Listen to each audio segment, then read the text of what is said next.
Oh, bonjour, mon ami.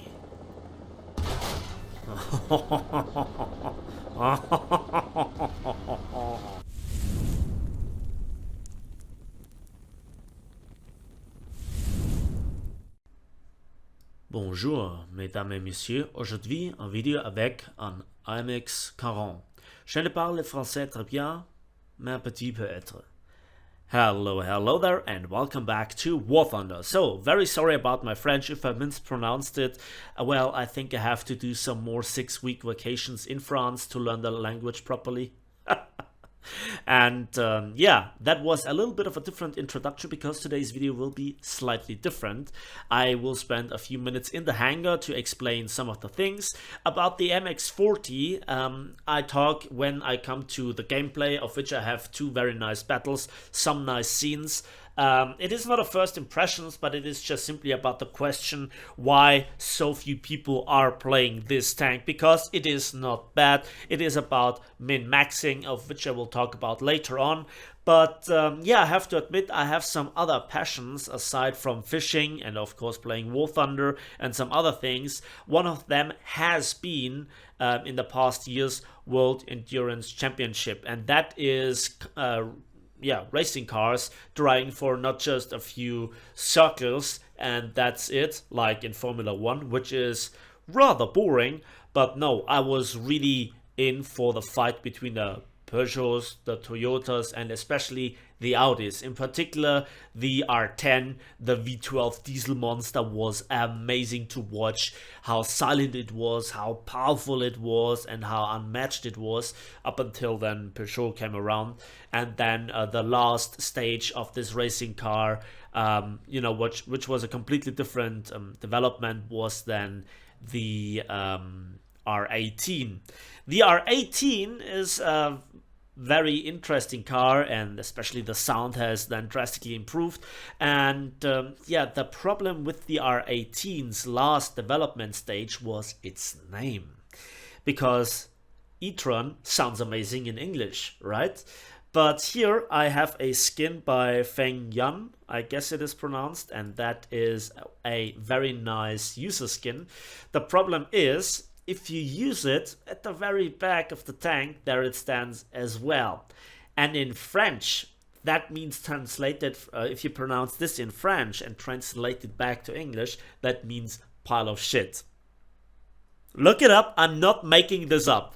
I'm not making this up, okay? So, pretty unfortunate name giving. But the skin looks good. It really looks good, I have to say. If I can find the link again, I will link you this in the video description down below. But you know what? Let's go into some battle compilations. I have a very nice match at the end for you. And yeah, let's talk about why nobody is playing it, why more should play it, and what the overall problem is for this tank. Because it's not the tank's performance initially itself. So at first you will see a little bit of a scene compilation, a kill compilation, and at the end of the video a very nice game that I had with this tank, where I think I show many things in one battle.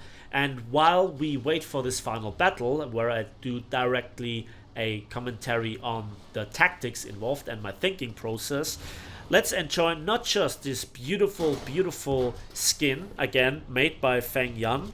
I'll link in the video description down below.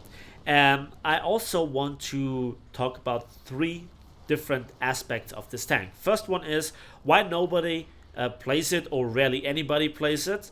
Then why you should play it, and in conjunction with that point, the min-max concept. So what are the downsides of the tank? Well, at first, and I really have to point this out, this is the only French tank that has a stabilizer. So it completely lacks any sort of lineup that the majority of other nations enjoy. And also the backup tanks at much lower battle rating have a significant stock grind, so it's not really desirable to get it. The only tank that I would take with into a lineup that is worthy of doing so is the AMX-40 DCA, the French SPA.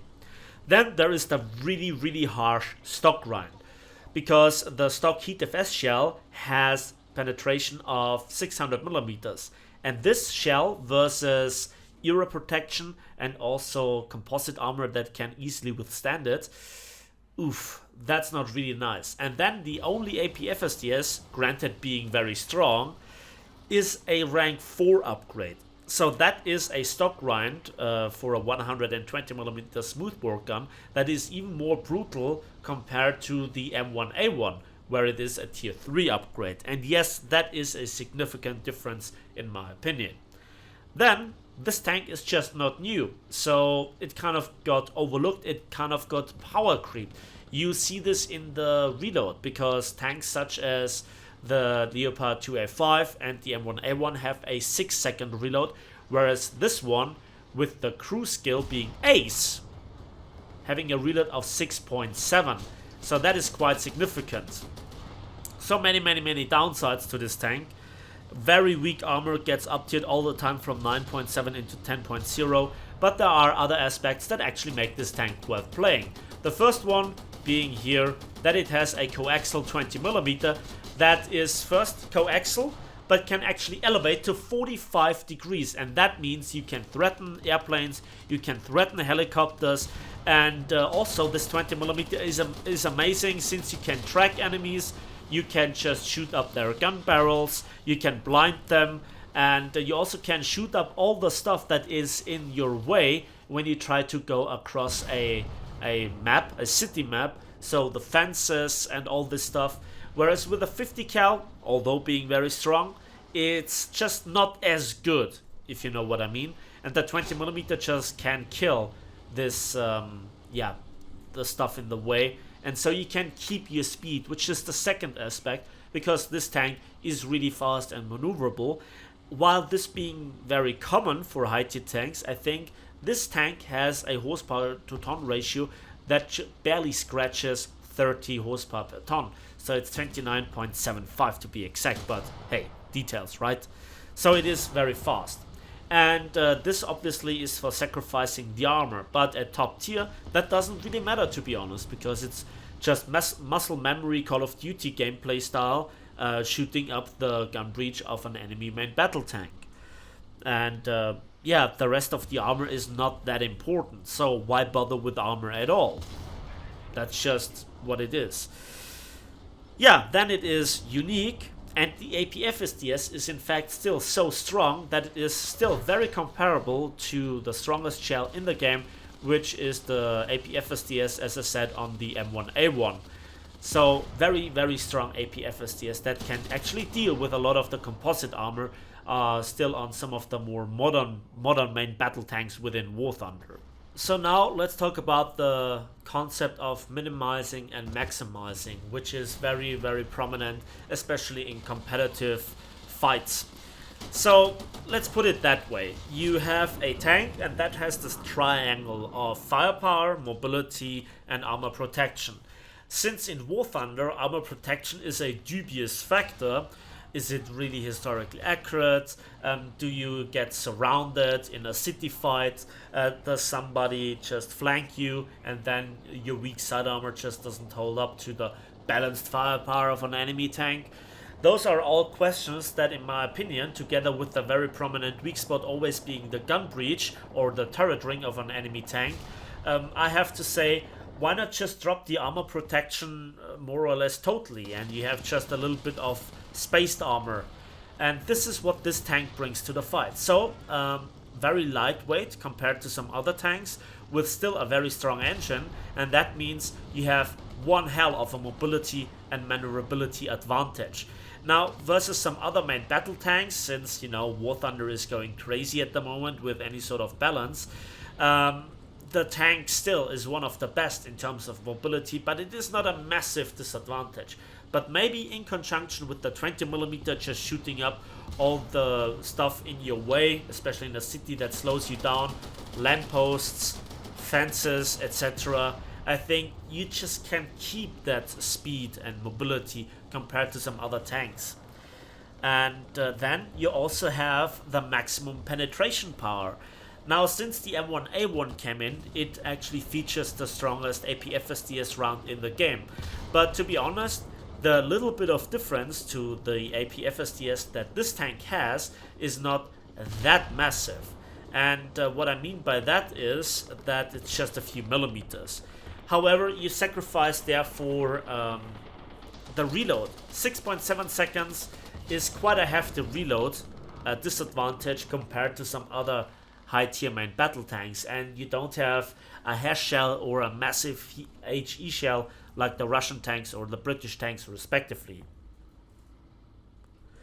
Overall, I still have to say that I really like this tank, and outplaying opponents with it is probably the best. So it doesn't have this title, oh, I'm the best tank in the game, like the Leopard 2A5 or like the Abrams in the previous patches. No, this tank is the silent hero at top tier for me personally.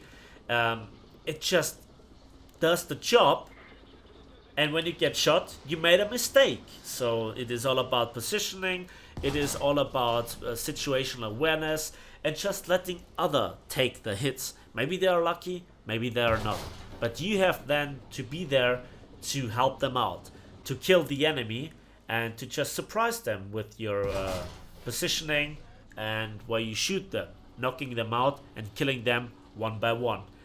Retreating and just disappearing if necessary, and just stinging when the enemy just doesn't look. And I think that's the quintessence of War Thunder top tier, and therefore this might be just the best top tier tank that there is. So here we are, and I'm using here the replay, and that offers me now a great tactical advantage in showing you what my greater plan is. There you can see the 20mm just shooting up the fences and the stone walls, concrete walls, doesn't really matter. And that just lets me keep the speed. Now I'm about to drop an artillery strike already into C, but I try to get close enough so the spread is not that big. And then I just want to go over this road crossing, and let's see how this goes. There you can see how fast the tank is already reaching 70 kilometers per hour and smoothly drifting here up that hill. And yeah, my plan is now to easily, you know, this is forcing the luck here. This is really forcing the luck, because I want to go through this gap, and it's always tricky because somebody could come from their spawn. But each and every single top tier tank is fast, so I expect them to be there, and then I pick my targets. First customer of the day is this Leopard A1A1, and they just don't expect me. My team is coming from the other side, but I still am in a big risk. Very often I drop here, I smoke, and this Leo A1A1 was just not aware of me. I noticed him at the very last moment. Now I'm dropping the smoke, and yeah, I'm picking here now this one, and that was a great disabling shot. But yeah, I thought that I can shoot through this, but as it turns out, I can't. So I reposition here a little bit. My team is cleaning up here big time. We're pushing C hard. The Leos, they just have nowhere to go. They're just trapped here, and hello, speaking of, he just didn't expect me. And I was really lucky that I moved here. He blind fired, and now I have the reload advantage. I clipped actually the other one, and when that one then got killed, in just a moment I got a kill assist for that. 3 kills already, we're just piling up the score points. There is the assist, and I'm expecting here in the corner there to be some more. And then this is now the question, where does he point his gun? Since I have blown up now this guy's ammo rack, the question is, what is this guy doing? He has seen his friend dying, so he's currently pointing his gun this way, but now I can see that he is in fact pointing it my way. So this is why I look around the corner, and this is a very, very interesting method. And yeah, now he gets distracted. I see that he moves, and now I see that he has turned his gun, so that now gives me the opportunity to finish him off. Teamwork is still very, very powerful, and this is what you have to do. Don't force it, don't get shot in the first place. It is top tier, but here I'm playing aggressively again, and I just want to go forward and faster, faster, faster. Is somebody there? No, we already have our ace, but you know what? That's not enough. I see a lot of pings on the map, so I have to continue. I have to go back. My team has captured the point. I didn't capture it, which is, you know, a bit bad because I worked for that and I should have gotten some civil lines for that. And some RP, of course. So there is now Leopard A1A1 and he has shot back. So now my friend has died. I secured the kill, 6 kills, and we continue. So I go here a bit faster. And now I want to invest here a little bit into the other side of the map. I noticed this KPZ. And with this 20mm you can spot very often. And as I said, distract and disable the gun breaches of tanks. And here I just was outthinking him. I was a bit lucky that he didn't expect me to come this way where I did. And 7 kills, just like this. Again, great here by the 20mm for shooting down the rubble and the fences. And we go back to C.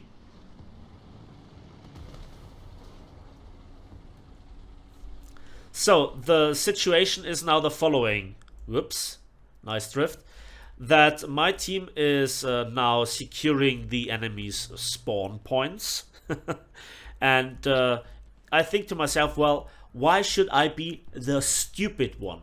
We have all the objectives, we have control over the entirety of the map, so why not get here a nice kill? 20mm is already doing damage and the AP-FSDS is finishing him off. And I just retreat here again. I just fall back. Because I'm not a friend of direct spawn camping, I at least give the enemy a chance to get out of there. And then I heard that there is an ATGM on the way. And yep, there is now a helicopter. And this helicopter is rather, you know, on low altitude. So he avoids here a little bit of the SPA and might be not the first target of a plane. There is also a MiG-15 here. And now I have to hide. He already has shot an ATGM at me, but I could just fall back at the very last moment. So, yeah. You know that I can't hold R here in replay, right? So I try my best, I range find him. Can I do some automatic memes? But no, this is AP-FSDS. However, the shell was quite slow, but he's quite on point. But he drifted a little bit to the right, so I didn't take this into account properly enough. So now it is just being cautious, being patient. There is nothing more that I can do, to be honest. I've got my 8 kills. And watch this. Watch this BF-109. Oh, this is satisfying.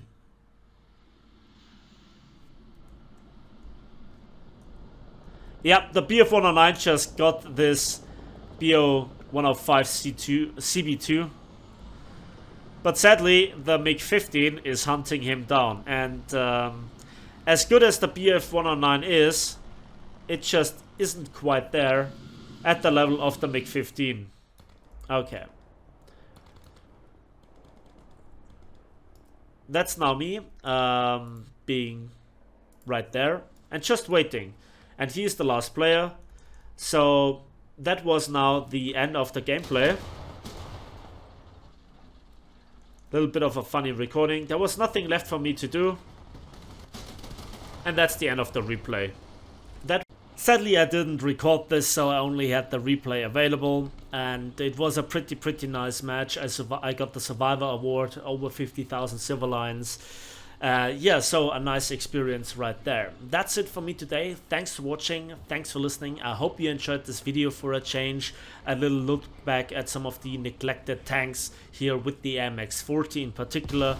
And I hope you give this video a like if you did, subscribe if you want to see more, and we'll see each other in the skies, on the waves, and on the battlefields of War Thunder.